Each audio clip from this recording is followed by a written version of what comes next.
Welcome to the Parenting Power Podcast, supporting parents with the real-life tools they need to raise the confident, interdependent people the world needs. Gail Bell and Julie Friedman-Smith interview experts who share their knowledge to assist parents in creating a home environment where kids can thrive.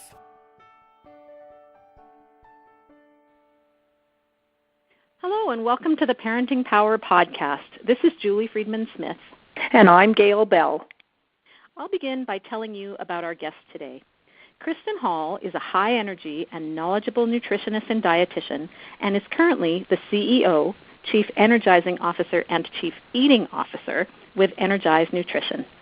Over her career, Kristyn has worked in community nutrition and public health, helping people across the lifespan, pregnant women, children, youth, men, women, and parents.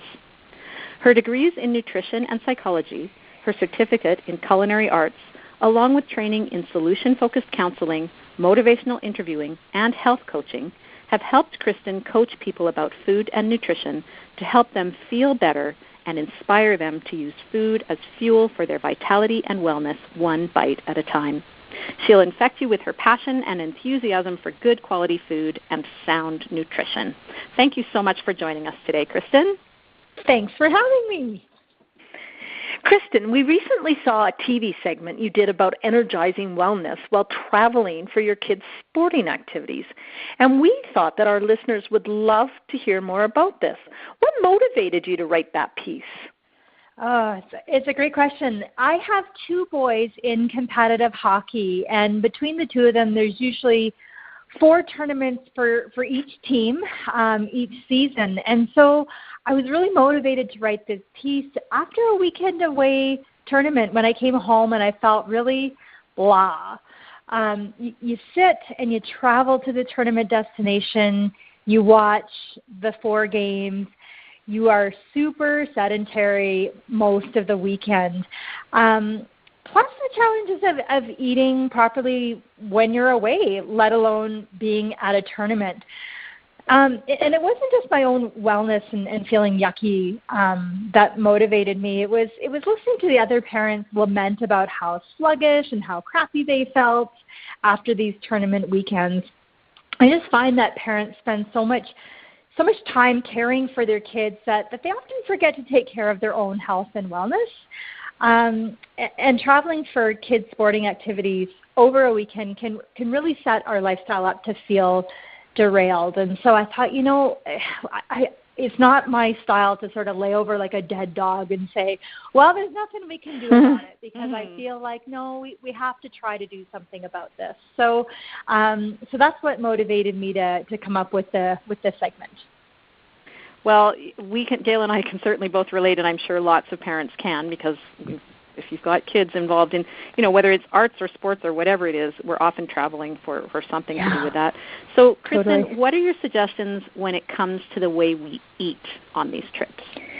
Well, several things. The first would be to energize your nutrition by bringing your own food. So many parents do the BYOB, bring their own booze, but I love it, BYOF.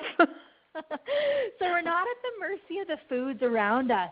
When people travel, they tend to overeat on grains, and they tend to undereat on fresh veg and fruit and some of their milk and their milk alternatives. And so when you're hungry and you're left to choose only the foods that surround you, that's a recipe for eating processed, sugary, salty, and kind of unbalanced foods.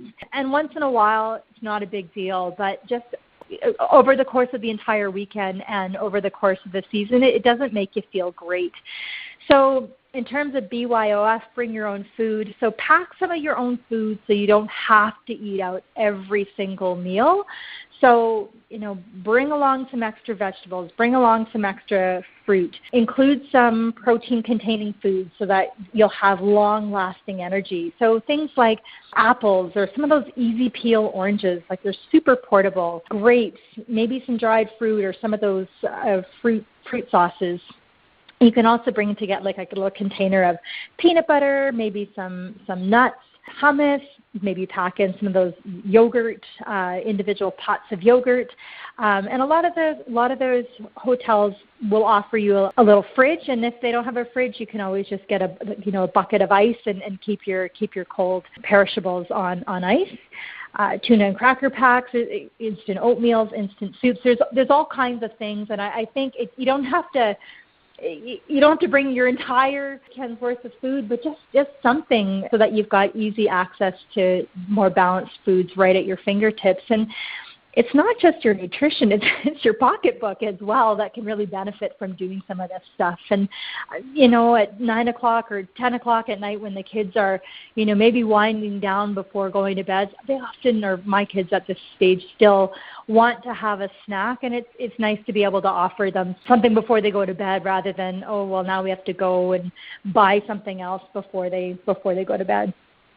Oh, that's so key. And as I think another point that we have to make is that parents are role modeling for their kids as well. So it's funny, we're telling them they have to fuel for their sports, but it's a whole lot easier for us to get our kids to eat well, I think, when we're eating well. So great ideas. I know we do. We pack up a big bucket every time we go on some sporting tournament weekends. So that's really great ideas for our parents. Yeah. And other than food, what else can parents do to energize their wellness while away? Aside from food, then it would be things like making sure that they're staying hydrated. So packing a water bottle with them so that they're really visually cued to keep themselves watered and hydrated throughout the weekend. A lot of times, you're not cued to think about, I need to drink something, especially when, if you're in a cold environment or in a hockey arena or something. It's just great if you can have that water bottle with you so you can maintain that hydration throughout the entire weekend. And being mindful not to over-caffeinate your body. So often we can have lots of access to coffees and teas, but over the course of the day, especially depending on what you put in that coffee or tea, just making sure that you have, in addition to maybe a coffee or tea, getting in that water, and definitely watching your alcohol and your sugar-sweetened beverage intake. I know a lot of parents like to have a lot of fun, and sometimes that involves a little bit of alcohol, but just looking at balancing that out with hydration as well. Oh, that's a great point. And exercise as well. You mentioned that you end up sitting so much during a weekend, fueling well, keeping hydrated. But if there's 4 games, maybe one game you go for a walk or something like that as well. I'm so focused on hockey because that's what my kids do. But whether it's that or swim meets or dance meets or music recitals, you often want to get your kids there ahead of time, and then you're standing around and you're waiting for whatever event to begin. And so, going for a walk around the block, and a lot of parents I found were really quite happy they're happy to join you.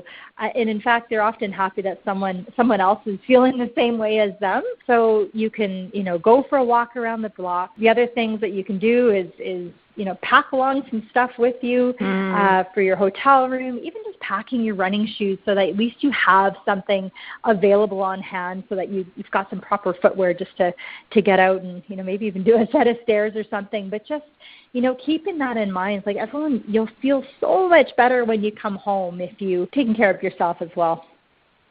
So it really sounds like the preparation is a big part of the success here. At Parenting Power, we talk a lot about parenting with a plan and problem solving before we get there. So how do you feel that planning plays a role when it comes to overall wellness? I believe very strongly that pre-planning is a really important strategy for people making lifestyle changes.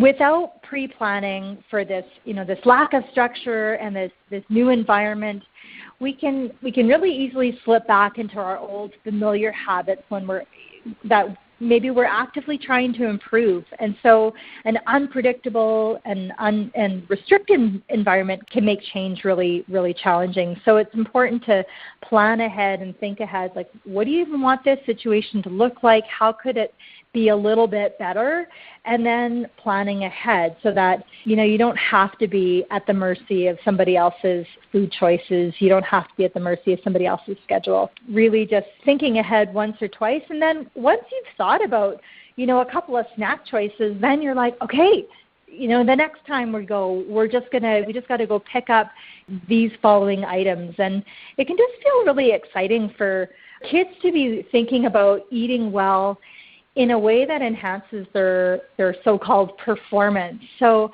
we've got the Olympics going on right now, and teaching kids about their healthy eating, it really happens in everyday life. And so just like those athletes eat properly in preparation for their event, we can look at, we need to fuel your body so that you're best able to play, you're best able to perform, and really help kids connect with what can that food do for my body and how can I help take care of it. And I think that can be a really exciting message for kids to hear, because so many times they're like, oh yeah, I got to eat healthy, I got to eat better. But this can be like, wow, well, if I ate this way, maybe I'd be stronger and faster, and maybe my hands on the piano would feel better. So I really feel that we need to help take the opportunity to teach the kids about proper fueling for their wellness as well. Yeah, it just makes so much sense. And to do it as a family when you're going away on a tournament is great. You gave so many great suggestions at the beginning, so encouraging our listeners to go back and maybe even make a list of all those great ideas you came up with, keep them on a list and, throw them into a bucket and take them away. We're modeling for our kids. We've got food available for our kids when they're hungry. And another great point you made was the expense of it all. It's just so much less expensive to take some really healthy stuff with you than, buying stuff in an arena. So just fantastic ideas for all of us today. It's been really interesting. Thank you so much for sharing your information with us. If listeners wanted to find out more information about you, where would be the best place for them to follow you? They would find me at energizenutrition.ca. If you find me there, then you can find my Facebook, my Twitter, my Instagram handles. So that would be probably the best place to find me, energizenutrition.ca.